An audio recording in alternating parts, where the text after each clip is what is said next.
नमस्ते, welcome to back my channel. MSc fourth semester में हम ऑर्गेनिक सिंथेसिस केमिस्ट्री की स्टडी कर रहे थे। ऑर्गेनिक सिंथेसिस केमिस्ट्री में जो मैंने लास्ट लेक्चर पढ़ाया था, फंक्शनल ग्रुप की स्टडी की थी, एफजीआई फंक्शनल ग्रुप इंटर कन्वर्जन की स्टडी मैंने लास्ट लेक्चर में कर चुकी थी। उसके बाद हमारा नेक्स्ट टॉपिक जो आता है ना, उसमें जो सिलेबस में लिखा हुआ है उसमें लिखा है कि order events, what do understand of order events, या कह सकते हैं कि importance of order events in organic synthesis, कि ऑर्डर ऑर्गेनिक सिंथेसिस में ऑर्डर इवेंट्स की इंपोर्टेंस, महत्व बताइए, इंपोर्टेंस बताइए, क्या ऑर्डर इवेंट्स का क्या महत्व होता है। जैसे ये भी आ सकता है, describe the order events in organic synthesis, या what is order events in organic synthesis, explain the order events. तो मतलब जो मेन पॉइंट जो आ रहा है ना, यहाँ पे ऑर्डर इवेंट्स आ रहा है कि व्हाट इज ऑर्डर इवेंट्स। अब देखिए, जो ऑर्डर इवेंट्स होता है, ऑर्डर इवेंट्स का मतलब कुछ नहीं होता, जस्ट वो कह रहा है कि किसी भी ऑर्गेनिक सिंथेसिस, जब किसी भी मॉलिक्यूल को आप सिंथेसाइज करते हो तो उसको एक ऑर्डर वे में करते हो, ना कि डिसऑर्डर वे में कर सकते हो। जिस तरीके से मान लीजिए कोई पहले अगर कहीं एटम इलेक्ट्रोनेगेटिविटी है, पॉजिटिविटी, इलेक्ट्रोनेगेटिविटी एटम है, इलेक्ट्रोपॉजिटिविटी एटम है, तो पहले इलेक्ट्रोनेगेटिविटी एटम अटैक करेगा, फिर उसके बाद इलेक्ट्रोपॉजिटिव। इसी प्रकार से मतलब कि लेस इलेक्ट्रोनेगेटिविटी है, हाई इलेक्ट्रोनेगेटिविटी है। तो मतलब जो ऑर्डर वे होता है कि जोन सा एटम, दो एटम दे दिए गए आपको, एक तो किसी पॉजिटिव पोल पे कोई पॉजिटिव पोल दिया गया और उसके करस्पॉन्डिंग में आपको दो एटम दे दिए गए, एक लेस इलेक्ट्रोनेगेटिव है और एक हाई इलेक्ट्रोनेगेटिव है, नेगेटिव एटम है। तो सबसे पहले पॉजिटिव पोल पे कौन सा एटम अटैक करेगा? जो हाई इलेक्ट्रोनेगेटिव होगा वही तो एटम अटैक करेगा, कंपेयर टू जो लेस इलेक्ट्रोनेगेटिव एटम होगा। तो वो यही कह रहा है कि ऑर्डर इवेंट्स बताता है कि जो ऑर्गेनिक सिंथेसिस की जाती है, किसी मॉलिक्यूल की ऑर्गेनिक सिंथेसिस की जाती है, तो एक सही ऑर्डर में ऑर्गेनिक मॉलिक्यूल को सिंथेसाइज किया जाता है। इसी प्रकार जब हम डिसऑर्डर क्या बोलते हैं, रेट्रोसिंथेसिस करते हैं, रिवर्स रिएक्शन करते हैं, जब मॉलिक्यूल को, जो हमारा टारगेट मॉलिक्यूल होता है, उसको डिस्कनेक्टेड करते हैं, ब्रेक करते हैं, वो भी ऑर्डर इवेंट्स में ही करते हैं। जिस तरीके से मॉलिक्यूल सिंथेसाइज हुआ था उसी तरीके से उसको ब्रेक डाउन करेंगे। मान लीजिए कौन सा ग्रुप सबसे लास्ट में किसी भी मॉलिक्यूल पे सबसे लास्ट में अटैक किया उसने, अटैचमेंट सबसे लास्ट में उसने रिएक्शन करी है, ये सब उस मॉलिक्यूल पे अटैच हुआ है, वो जौन सा सबसे लास्ट में हुआ है, लेकिन जब रिवर्स रिएक्शन हम दिखाते हैं तो उसको सबसे पहले हम उसको रिमूव करते हैं। क्यों? क्योंकि वो सबसे लास्ट में हुआ है, तो उसे सबसे लास्ट में जब अटैच हुआ है तो उसको सबसे पहले उसको रिमूव करेंगे। जो सबसे पहले अटैच हुआ था किसी भी मॉलिक्यूल से, रिएक्शन की थी जिसने सबसे पहले, उसको सबसे बाद में रिमूव करेंगे। ये ऑर्डर इवेंट्स बताता है।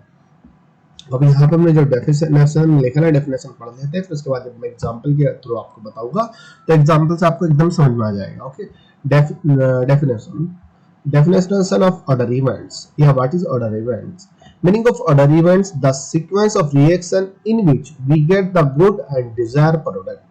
वो कह रहा है कि जो ऑर्डर इवेंट्स का मतलब होता है, मीनिंग ऑफ ऑर्डर इवेंट्स का मतलब होता है कि हमें सीक्वेंस रिएक्शन दिखानी होती है जिसमें हम एक अच्छा, गुड एंड डिजायर प्रोडक्ट प्राप्त करते हैं, जिसमें हमें डिजायर प्रोडक्ट और अच्छा प्रोडक्ट मिलता है। तो हमें इस तरीके की सीक्वेंस रिएक्शन दिखानी होती है। वही चीज बस यहाँ पे लिखी, meaning of order events: the sequence of reaction का sequence in which we get the good and desire product. यहाँ पे सेकंड पॉइंट लिखता है वो, the order events are useful for synthesis of aromatic compound in organic synthesis. वो कह रहा है कि जो ऑर्डर इवेंट्स होती है वो वेरी यूजफुल होती है एरोमेटिक कंपाउंड में। जब ऑर्गेनिक सिंथेसिस में एरोमेटिक कंपाउंड को सिंथेसिस किया जाता है, ऑर्गेनिक सिंथेसिस केमिस्ट्री में एरोमेटिक कंपाउंड को सिंथेसाइज किया जाता है, तो ऑर्डर इवेंट्स बहुत ज्यादा यूजफुल होती है। वही चीज यहाँ पे लिख दी उसने, the order events are useful for synthesis of aromatic compound in organic synthesis. Third point लिखता है यहाँ पे, every target molecule should be disconnected in such way that reverse reaction give the same target molecule. ये कह रहा है कि हर जो टारगेट मॉलिक्यूल होता है, हमें टारगेट मॉलिक्यूल को इस तरीके से डिस्कनेक्टेड करना चाहिए, ऑर्डर वे में डिस्कनेक्टेड करना चाहिए। जिस तरीके से वो मॉलिक्यूल फॉर्म हुआ है ना, उसी तरीके से हमें उसे डिस्कनेक्ट करना चाहिए। ऐसा नहीं है कि किसी भी मॉलिक्यूल को आपको डिस्कनेक्ट कर सकते हो। जैसे मान लीजिए आपको दिया जा रहा है ऑर्थोपेरा डाइनाइट्रो टालोइन भी दिया जा सकता है, और 1 2 3 4 5 6 2 4 डाइनाइट्रो 3 मिथॉक्सी मिथॉक्सीबेंजीन भी दिया जा सकता है, या 2 4 डाइनाइट्रो 3 मिथॉक्सी टॉलुइन भी दिया जा सकता है। तो मतलब ये कि जब उसको डिस्कनेक्टेड करोगे ना आप, उसको ब्रेक डाउन करोगे तो ऑर्डर वे में करोगे, जिस तरीके से सिंथेसाइज किया गया है। जब एग्जांपल दूंगा ना तो ये थ्योरी आपको तब उसी से समझ में आ जाएगी, क्योंकि जो थ्योरी बन रही है ना उन्हीं रिएक्शन के द्वारा थ्योरी बन रही है। For this purpose we follow the following guideline. उसने कहा कि इस पर्पस के लिए हम बहुत सारी गाइडलाइन को फॉलो करते हैं। यहाँ पे जो फोर्थ पॉइंट लिखा है ना, every target molecule should be disconnected in such way that reverse reaction give the same target molecule. For this purpose we follow the following guideline. इस पर्पस के लिए हम बहुत मैनी गाइडलाइन को फॉलो करते हैं। या मान लीजिए गाइडलाइन की जगह एग्जाम्पल तो नहीं, गाइडलाइन यूज किया जाएगा, या ठीक है ओके। अब आ जाइए यहाँ पे, यहाँ उसने एक एग्जाम्पल दिया आपको, रेट्रोसिंथेसिस रिएक्शन। यहाँ पर उसने पैरानाइट्रोटॉलुइन दे दिया। जो पैरानाइट्रोटॉलुइन दिया है उसमें, या मान लीजिए आप अगर आप कह सकते हैं उसको 1 2 3 4 1 2 3 4 1 alkyl for nitrobenzene, 1 alkyl for nitrobenzene भी कह सकते हैं, लेकिन इसका नाम जो है ना पैरानाइट्रोटॉलुइन है। पैरानाइट्रोटॉलुइन को जब रेट्रोसिंथेसिस रिएक्शन को दिखाना होता है तो पहले जो कौन से ग्रुप को आप रिमूव करोगे, टॉलुइन को रिमूव नहीं, यहाँ पे एल्किल ग्रुप को कार्बन कार्बन बॉन्ड को आप डिस्कनेक्टेड नहीं कर सकते हो। क्यों?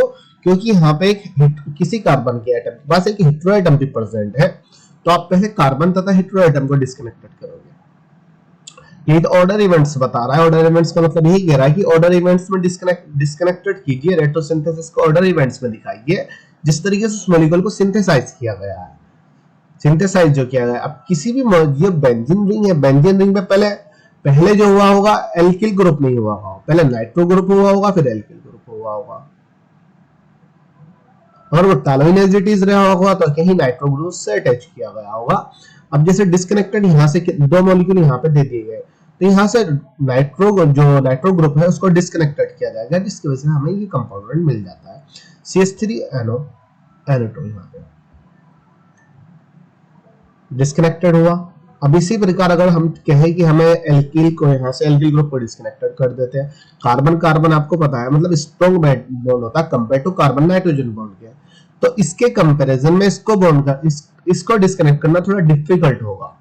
अगर किसी से आप कर ले तो एक कार्बन में नेगेटिव चार्ज आएगा, एक में पॉजिटिव चार्ज आएगा, जिसकी वजह से बहुत ज्यादा अनस्टेबिलिटी को शो करेगा। लेकिन नाइट्रोजन में नेगेटिव चार्ज थोड़ा स्टेबल होता है, कार्बन में पॉजिटिव चार्ज भी थोड़ा स्टेबल हो जाता है, तो इसलिए ये वाली पॉसिबिलिटी ज्यादा होती है, ये वाली पॉसिबिलिटी नहीं होती है, जिसकी वजह से एल्किल को एरोमेटिक रिंग से नाइट्रो ग्रुप से रिमूव किया जाए। हाँ, सब्स्टिट्यूशन किया जा सकता है, एल्किल ग्रुप का ऑक्सीडेशन किया गया एसिड में कन्वर्ट किया जा सकता है, सब्स्टिट्यूशन हो सकता है, लेकिन रिमूव नहीं हो सकता।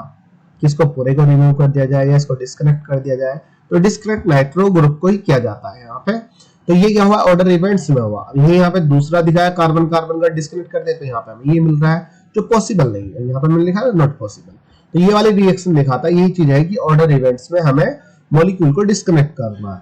ऑर्डर इवेंट्स क्या है, सिर्फ ऑर्डर इवेंट्स के बारे में थोड़ा सा बता दिए कि ऑर्डर इवेंट्स क्या होता है, कि ऑर्डर इवेंट्स किसी भी मॉलिक्यूल की रिएक्शन को किसी भी ऑर्गेनिक मॉलिक्यूल को इस तरीके से सिंथेसाइज किया जाए जिसकी ऑर्डर इवेंट्स में हो।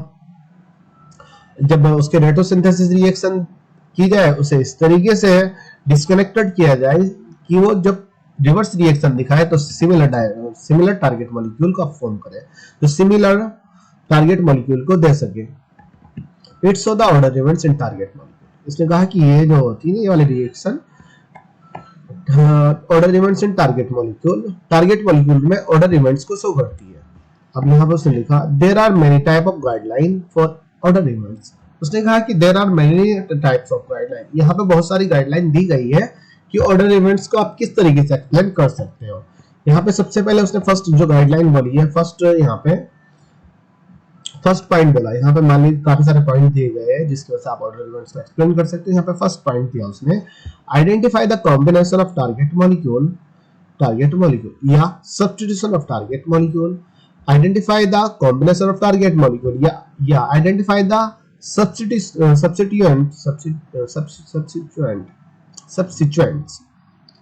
Identify the substituents of target molecule which is easily available as a starting material या synthetic equivalent. उसने कहा सबसे पहले जो पॉइंट दे रहा है वो पॉइंट में कह रहा है कि आपको टारगेट मॉलिक्यूल को आइडेंटिफाई करना चाहिए, उसके कॉम्बिनेशन को आइडेंटिफाई करना चाहिए या उसके सब्स्टिट्यूएंट को आइडेंटिफाई करना चाहिए, उसको पहचानना चाहिए कि जब हम किसी मॉलिक्यूल का डिस्कनेक्टेड करेंगे क्या वो इजीली मार्केट में अवेलेबल है, स्टार्टिंग मटेरियल हमें मिल सकता है, सिंथेटिक इक्विवेलेंट मिल सकता है जो इजीली मार्केट में अवेलेबल है, तो इस प्रकार से हमें इसको डिस्कनेक्ट करना चाहिए। यहाँ पे उसने एक एग्जांपल दिया हुआ है, तो यहाँ पे क्या दिया उसने फर्स्ट पॉइंट में या गाइडलाइन फर्स्ट में, identify the combination of target molecule, ठीक है ना, identify the combination of target, यहाँ से बात सीधा हुई इस वाले पॉइंट पे, which is easily available in market, which is easily available as a target starting material, which is easily available as a target material, sorry starting material, which is easily available as a starting material या synthetic equivalent. या इसको लिखिए identify the substituent of target molecule which is easily available as a starting material. Target molecule में substituent को identify कीजिए जो easily starting material की तरह अवेलेबल है, सिंथेटिक इक्विवेलेंट की तरह अवेलेबल है। यहाँ पे उसने एक एग्जांपल दिया, यहाँ पे कुछ एग्जांपल दिए उसने, बाइफिनाइल स्टार्टिंग मटेरियल की तरह स्टार्टिंग मटेरियल होता है, ये लेबोरेटरी में प्रेजेंट होता है, मार्केट में भी इजीली मिल जाता है। थैलिक एसिड भी मिल जाता है, टालोइन भी मिल जाती है, टेलोरिक एसिड भी मिल जाता है, बेंजीन भी मिल जाती है, फिनोल भी हमें मार्केट में इजीली अवेलेबल मिल जाता है। मान लीजिए किसी भी टालोइन के साथ अगर कोई सब्स्टिट्यूएंट प्रेजेंट है तो हमें वहां से एल्किल को रिमूव नहीं करना है, जो सब्स्टिट्यूएंट प्रेजेंट है उसको रिमूव करना होगा, उसका भी ऑर्डर इवेंट्स होगा। मान लीजिए कोई इलेक्ट्रोनेगेटिव एटमेटिक है और एक इलेक्ट्रोपॉजिटिव एटमेटिक है, तो पहले इलेक्ट्रोनेगेटिव एटम था वो अटैच हुआ होगा, बाद में इलेक्ट्रोपॉजिटिव एटम अटैच हुआ होगा, क्योंकि कार्बन इलेक्ट्रोपॉजिटिव एटम है। अगर कोई इलेक्ट्रोपॉजिटिव एटम तो बाद में ही अटैच होगा, उसको अटैच करना, उसको जोड़ना थोड़ा डिफिकल्ट होगा कंपेयर टू इलेक्ट्रोनेगेटिव एटम। अब जब इसका रिमूव किया जाएगा, उसको डिस्कनेक्टेड किया जाएगा, तो सबसे पहले इलेक्ट्रोनेगेटिव एटम को रिमूव किया जाएगा, बाद में इलेक्ट्रोपॉजिटिव एटम को रिमूव किया जाएगा टालोइन से, ठीक है। इसी प्रकार यहाँ पे बेंजोइक एसिड, यहाँ पे टेलोरिक एसिड है, कोई इलेक्ट्रोनेगेटिव एटम है तो उसको रिमूव कर दीजिए। उसके बाद इसका अगर चाहोगे तो आप सब्स्टिट्यूएंट कर सकते हो, सब्स्टिट्यूएंट नहीं किया जा सकता, फंक्शनल ग्रुप इंटर कन्वर्जन किया जा सकता है, इसको कौन सा कंपाउंड बनाने के लिए फंक्शनल ग्रुप इंटर कन्वर्जन किया जा सकता है। तो ये यहाँ पे कुछ एग्जांपल दे दिए उसने, बस यही कहा कि हमें कॉम्बिनेशन पहचानना है पहले कि टारगेट मॉलिक्यूल की कॉम्बिनेशन या उसके सब्स्टिट्यूएंट्स को, कि हमें जो सब्स्टिट्यूएंट को रिमूव कर रहे हैं, रिमूव करने के बाद हमें स्टार्टिंग मटेरियल मिल रहा है, अगर स्टार्टिंग मटेरियल मिल रहा है तो रिएक्शन में ही स्टॉप कर दीजिए। गाइडलाइन 2 में क्या कहता है, सेकंड पॉइंट में बोलता है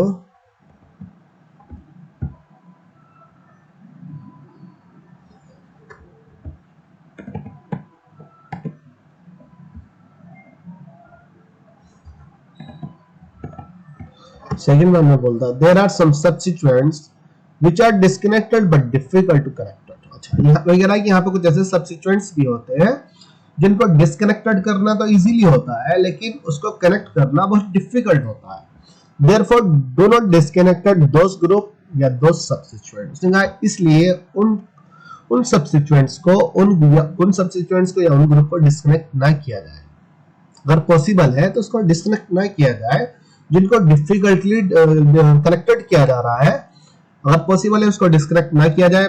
पॉसिबल का मतलब वही, इसका कहने का मतलब ये है, अगर आपको किसी एक सब्स्टिट्यूएंट्स को रिमूव करने के बाद आपको ऐसा सिंथेटिक इक्विवेलेंट, ऐसा रिएक्टेंट मिल रहा है जो स्टार्टिंग मटेरियल की तरह अवेलेबल है या मार्केट में अवेलेबल है, वो भले से दो सब्स्टिट्यूएंट से मिलकर बना हुआ है, तो उसको जरूरी नहीं है आपको डिस्कनेक्ट किया जाए अगर मार्केट में वो अवेलेबल है। अगर मार्केट में अवेलेबल नहीं है फिर तो हमें डिस्कनेक्ट करना पड़ेगा।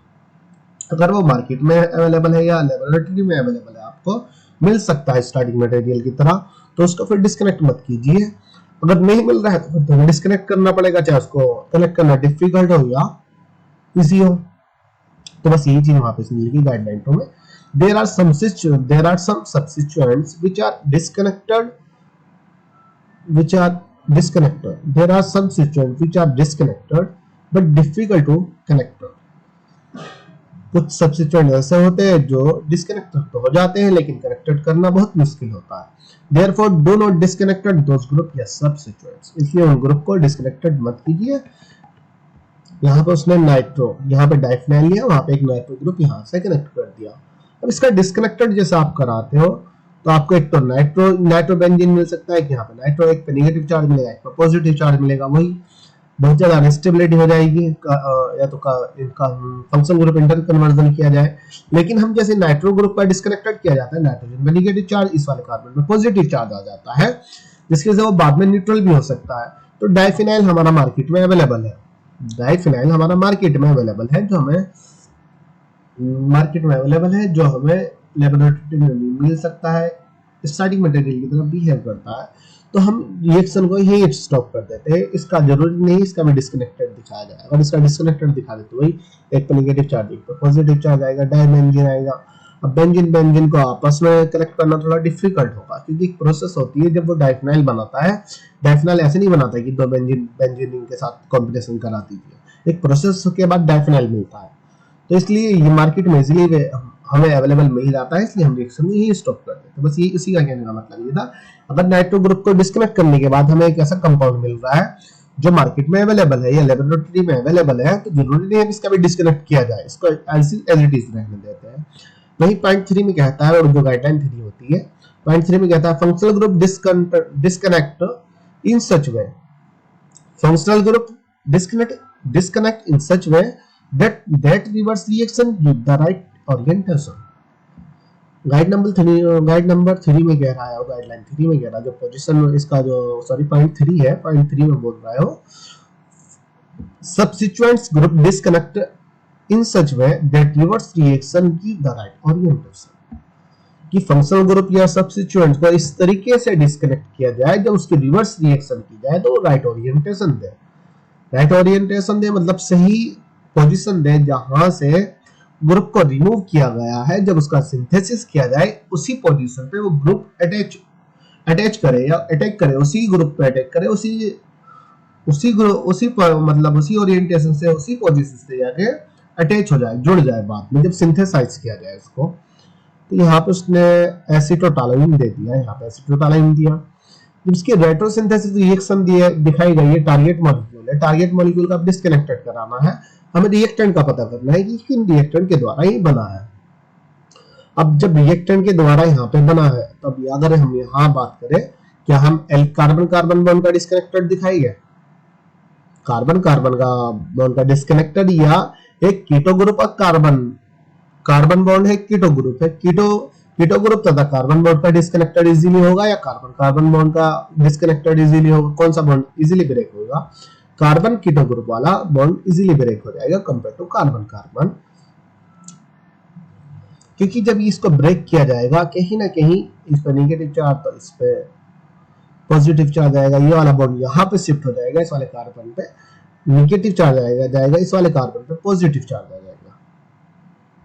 कीटो ग्रुप पॉजिटिव की फॉर्म में निकल जाएगा, नेगेटिव चार्ज, ये पॉजिटिव चार्ज, ये नेगेटिव चार्ज आ जाएगा। जो कार्बन कार्बन बॉन्ड का डिस्कनेक्टेड नहीं दिखाना होता है, यहाँ पे कार्बोनिल ग्रुप इस कार्बन बॉन्ड के बाद डिस्कनेक्टेड किया जाता है। डिस्कनेक्टेड वही सिंबल जो शुरू में भी मैंने बताया था, कुछ एस शेप में सिंपल यहाँ पे एच शेप में साइन बनाना होता है, इसको डिस्कनेक्ट किया जाता है। डिस्कनेक्ट करने के बाद यहाँ पे हमें कीटो ग्रुप मिल जाता है, यहाँ पे हमें एक कार्बन, जिसकी वजह से इस कीटो ग्रुप पे पॉजिटिव चार्ज होता है और इस वाले कार्बन पे नेगेटिव चार्ज होता है, इस वाले कार्बन में नेगेटिव चार्ज होता है। अब जिसकी वजह से यहाँ पे एक हाइड्रोजन अटैक करता है, जिसकी वजह से न्यूट्रल हो जाता है, जहाँ पे टालोइन मिल जाता है। जो पॉजिटिव चार्ज होता है वहां पे एक नेगेटिव एटम अटैक करता है, जब क्लोरीन होता है वहां पे एसिटिल क्लोराइड मिल जाता है, जिससे हमें पता चलता है कि जो सब सिंथेटिक इक्विवेलेंट है, दोनों सिंथेटिक इक्विवेलेंट के इसके कॉम्बिनेशन के द्वारा एसिटोटालोइन बना होगा। ये सिंथेसाइज यहाँ से अगर जो दो सब्स्टिट्यूएंट जो दो रिएक्टेंट है, ये वाले दो रिएक्टेंट है, एक रिएक्टेंट ये है, दूसरा रिएक्टेंट है या सिंथेटिक इक्विवेलेंट है, आपस में जब कॉम्बिनेशन करेंगे रिएक्शन करेंगे तो कंपाउंड ये देंगे। लेकिन ये कंप्लीटली डिस्कनेक्टेड नहीं होता है। जब हमें इसका सिंथेसाइज किया होता था कहने की फंक्शनल ग्रुप इंटर कन्वर्जन भी इनमें होता है। तो गाइडलाइन थी तो समझ में आ गई कि फंक्शनल ग्रुप को इस तरीके से डिस्कनेक्ट करना चाहिए जिसकी वजह से हमें राइट ओरिएंटेशन मिले। Reverse reaction give the right orientation. Reverse reaction से ही ओरिएंटेशन हमें सही ओरिएंटेशन का मतलब वही है कि मतलब जब हमें जिस मॉलिक्यूल को हम जिस पोजीशन में डिस्कनेक्ट कर रहे हैं जब उसको सिंथेसाइज किया जाए ये वाला मॉलिक्यूल उसी पोजीशन पे कनेक्ट हो जाए, इस तरह की ओरिएंटेशन हमें मिलनी चाहिए। वही ओरिएंटेशन हमें मिल जाती है। वही गाइडलाइन नंबर 4 में बोलता है। गाइडलाइन 4 जो होती है पॉइंट 4 में बोलता है during the disconnection of target molecule first disconnected that molecule which is added in last. क्या बोला था मैंने कि गाइडलाइन नंबर 4 में कह रहा है कि उन सब्स्टिट्यूएंट्स या उन ग्रुप को सबसे पहले डिस्कनेक्टेड कीजिए जो सबसे लास्ट में कनेक्टेड हुए थे। किसी भी मॉलिक्यूल से जो सबसे लास्ट में कनेक्ट हुए हैं उसको सबसे पहले डिस्कनेक्ट कीजिए। रिवर्स रिएक्शन में उसको सबसे पहले डिस्कनेक्ट करना होगा जो सबसे लास्ट में ऐड हुए थे। First disconnected that molecule which is electron withdrawing group. उसने कहा कि अगर मान लीजिए आपके पास एक इलेक्ट्रोनेगेटिव एटम है, एक इलेक्ट्रोपॉजिटिव सब्स्टिट्यूएंट्स है, किसी भी मॉलिक्यूल से अटैक है, तो आप पहले इलेक्ट्रॉन विथड्रॉइंग ग्रुप को रिमूव करोगे, उसके बाद इलेक्ट्रोपॉजिटिव ग्रुप को रिमूव करोगे। First disconnected that molecule which is more electronegative या which is more electron withdrawing group. Retrosynthesis reaction यहाँ पे उसने दिया, यहाँ पे उसने दिया 1 2 3 4 2 4 डाइनाइट्रो 5 मिथॉक्सीटालोन 1 2 3 4 5 6 2 4 डाइनाइट्रो 5 मिथॉक्सीटालोन। अब यहाँ पे उसने यहाँ पे कहीं ये इलेक्ट्रोनेगेटिव एटम, ये भी ऑक्सीजन क्या है, ऑक्सीजन भी इलेक्ट्रोनेगेटिव एटम ही है, नाइट्रोजन भी इलेक्ट्रोनेगेटिव एटम है। यहाँ पे उसने टालोइन दे दिया। यहाँ पे टालोइन एक टारगेट मॉलिक्यूल है, वहाँ पे उसने 3 सब्स्टिट्यूएंट्स यहाँ पे उसने अटैच किए हुए हैं। जब इसकी रिवर्स रिएक्शन आप दिखाते हो, सबसे पहले जो नाइट्रोजन कार्बन बॉन्ड ब्रेक होता है, उसके बाद मिथॉक्सी ग्रुप को आप ब्रेक कर सकते हो। उसके बाद मिथॉक्सी ग्रुप का फंक्शनल ग्रुप इंटर कन्वर्जन भी हो सकता है या ब्रेक भी हो सकता है। तो ये यहाँ पे सबसे पहले नाइट्रो ग्रुप पर डिस्कनेक्टेड किया जाता है रेट्रोसिंथेसिस रिएक्शन में, डबल एरो के द्वारा हम दिखाते हैं। तो हमारा कंपोनेंट ये बन गया रेट्रोसिंथेसिस। फिर उसका फंक्शनल ग्रुप इंटर कन्वर्जन कराया गया मिथॉक्सी ग्रुप का फंक्शनल ग्रुप इंटर कन्वर्जन जब कराया गया कहीं वहां पे एक जो ऑक्सीजन तथा कार्बन के बीच का बॉन्ड ब्रेक हुआ। या तो ये वाला ऑक्सीजन कार्बन का बॉन्ड थोड़ा कम, ये कार्बन ऑक्सीजन का बॉन्ड ये बना रखा है, एक ऑक्सीजन ने इस वाले कार्बन के साथ, तो थोड़ा ये वाला डिफिकल्ट होता है बॉन्ड ब्रेक करना, ये थोड़ा इजी होता है क्योंकि यहाँ पे क्या होता है कॉन्जुगेशन ज्यादा प्रेजेंट होता है, कॉन्जुगेशन कम होता है, तो इस वाले बॉन्ड को थोड़ा ब्रेक करना थोड़ा डिफिकल्ट होता है कंपेयर टू इसके, इसलिए इसको एल्किल ग्रुप के यहाँ से रिमूव करता है। एल्किल ग्रुप को जैसे रिमूव करता है तो एल्किल ग्रुप पॉजिटिव की फॉर्म में, ऑक्सीजन निगेटिव की फॉर्म में यहाँ पर रहता है। अब निगेटिव की फॉर्म में जैसे रहता है यहाँ पे कोई पॉजिटिव एटम अटैक कर लेता है, इस पॉजिटिव के बाद कुछ निगेटिव एटम अटैक कर लेता है जिसकी वजह से मेथिल क्लोराइड यहाँ पे निकल जाता है, यहाँ पे हाइड्रोक्सी बन जाता है 1 2 मेटा हाइड्रोक्सीटालोइन बन सकता है। या मान लीजिए पॉजिटिव चार्ज है वाटर के साथ होती है तो हाइड्रोक्सी ग्रुप इस मेथिल ग्रुप पे अटैक कर देता है और ऑक्सीजन पे हाइड्रोजन पॉजिटिव आ जाता है। हाइड्रोजन क्लोराइड के साथ कराया जाता है, हाइड्रोजन पॉजिटिव ऑक्सीजन के पास आ जाता है, क्लोरीन नेगेटिव इस मेथिल ग्रुप के पास, मेथिल क्लोराइड निकल जाएगा। तो यहाँ पे फंक्शनल ग्रुप इंटर कन्वर्जन भी हुआ है इस वाले पोजीशन में।